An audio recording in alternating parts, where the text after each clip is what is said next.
O que você acabou de assistir foi a história de um relógio atravessando gerações.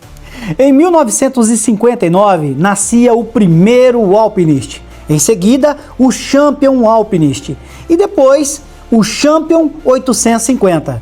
A coleção parecia crescer fantasticamente bem. Só que em 1964, o Alpinist simplesmente desapareceu do mercado.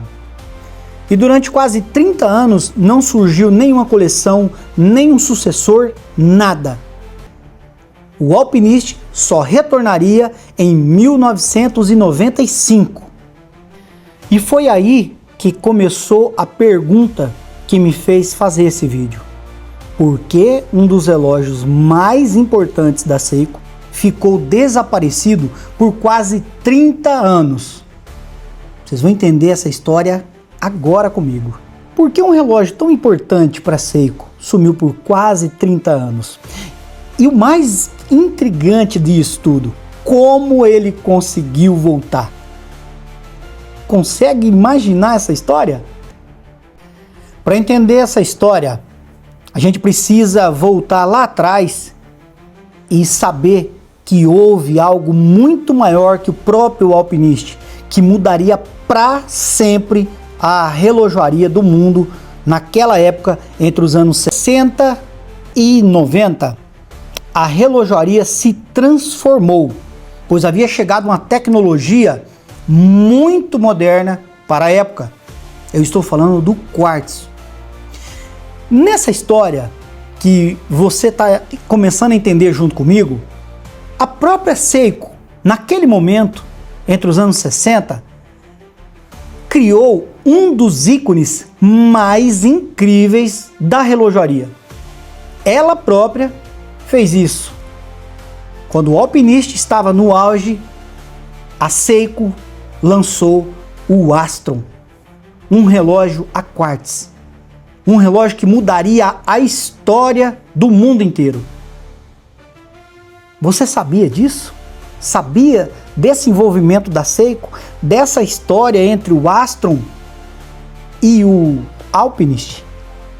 Deixa para mim no comentário se você já sabia disso. A precisão do Astron era impressionante. A tecnologia para a época era impressionante. E foi aí que o mundo da relojoaria mudaria completamente. Porque todas as pessoas queriam essa tecnologia nova. E os relógios mecânicos começaram a ser esquecidos. Começaram a ficar obsoletos. Você consegue entender a dimensão disso para aquela época? O impacto que isso surgiu nas indústrias, na mão de obra relojoeira para aquela época? Você sabia dessa história? Deixa aí para mim nos comentários. Que história legal, né? Você consegue entender o que fez o Alpinist sair do mercado e ficar fora dele por quase 30 anos? Foi exatamente nesse intervalo de tempo. Um relógio que na sua época de lançamento era um relógio extremamente usado, querido, e não só alpinistas, mas pessoas comuns que queriam um relógio ferramenta, um relógio durável, e a Seiko entregou isso de maneira muito sublime. Eu confesso para vocês que os modelos daquela época, hoje, para gente que curte relógio, seria um prazer ter qualquer um desses modelos. Imagina na época que eram lançamentos, que eram relógios usados por pessoas importantes, os alpinistas japoneses, as pessoas comuns, pessoas importantes queriam esse relógio. E aí veio o primeiro relógio a quartzo da própria Seiko, o Astron.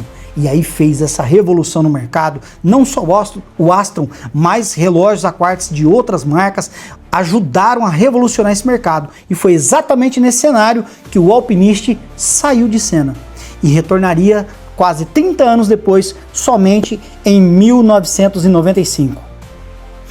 Então, na década de 90, as pessoas começaram a sentir falta de algo histórico, algo nostálgico, algo que fosse daquela época dos relógios lendários, dos relógios mecânicos. Eu estou falando de relógios artesanais. E aí, esses relógios que não tinham mais valor começaram a ser valorizados novamente. E aí, em 1995, a Seiko lançaria de novo o Seiko Alpinist, o Red Alpinist. Que legal, né? Você conhece o Red Alpinist? Vou te mostrar ele agora aí. Curte aí. E foi nesse momento que o Alpinist voltou, agora em 1995, surgiu o Red Alpinist, esse que você está vendo aí, que na minha opinião é um relógio realmente incrível. A Seiko chegou com tudo com esse relógio para a época. Imagina que diferença dos relógios antigos para esses relógios agora, da década de 60, não é verdade? Foi nele que nasceu os elementos que hoje identificamos imediatamente, como o ponteiro catedral, as duas coroas, a bússola, o DNA do alpinista moderno. Que pela primeira vez em décadas, o alpinista voltaria a fazer sentido para o mundo novamente. Você concorda comigo? Deixa aí nos comentários. Em 2006, surgiria aquele que muitos consideram o maior alpinista já produzido da história, o lendário Sarb 017. Foi ele que transformou uma coleção esquecida em uma referência mundial que conhecemos até os dias de hoje entre os colecionadores. Nos anos que vieram depois, veio o Seiko SPB 121. O Alpinist agora faz parte da linha Prospex, mais moderno, mais robusto, mas com a mesma essência criada em 1959. E talvez essa seja a verdadeira resposta para a pergunta que abriu esse vídeo. O Alpinist não desapareceu porque era ruim, foi porque o mundo havia mudado. E voltado quando o mundo percebeu que algumas coisas nunca deveriam ter sido esquecidas, como o Seiko Alpinist. Você concorda comigo? Que legal, né, pessoal? História incrível, incrível. Você conhecia esses modelos? O Red Alpinist, o Sarb 017, o Seiko Prospex Alpinist SPB 121? Você sabia desses modelos? Você sabia da herança de cada um deles?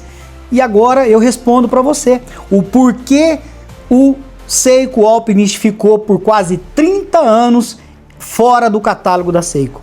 E a resposta que faz mais sentido é essa, por conta da revolução do quartzo que a própria Seiko criou na década de 60 até 90, com os relógios digitais. Sabia disso tudo? Aqui no canal A Gente Curte Relógio você fica sabendo dessa história e muito mais. E eu estou com o meu Seiko Alpinist SPB 121, meu querido Seiko, que eu adoro. Para você que está inscrito no nosso canal, muito obrigado, fico muito feliz de ter você aqui comigo.